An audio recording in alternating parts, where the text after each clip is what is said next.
estate. And real estate and crypto seems to be a really, really hot spot at the moment. And I guess it's taking a high risk, high growth asset and diversifying that into real estate. And so we want to talk about today is how we've practically done that. So Luke, do you want to go through your experiences and how this has worked and in the real world for yourself?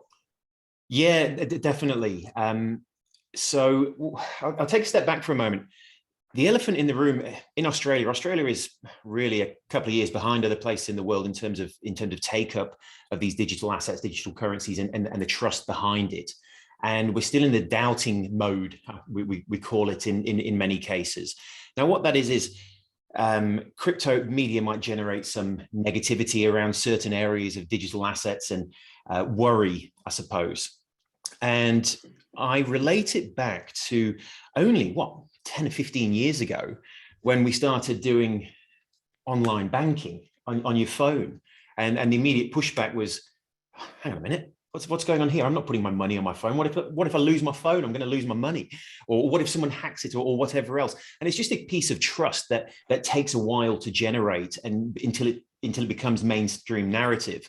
In Australia, we're very early in the piece here, which is why it fascinates me, because I'm watching what's happening all over the world.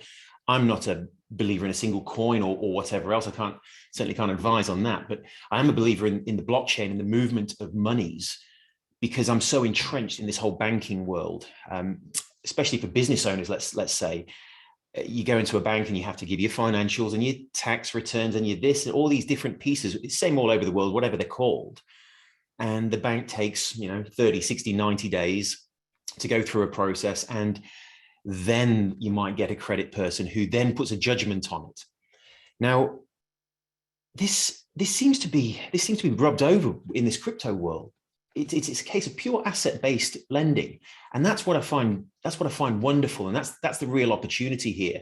We've got so many wealthy, digitally wealthy 21-year-olds who have spent the last 4 or 5 years engrossed in this space, who have generated income. They don't have a full role, and they've got $1 million in crypto, and they don't know what to do with it. They can't do anything in the real world. John, you mentioned this real world versus digital.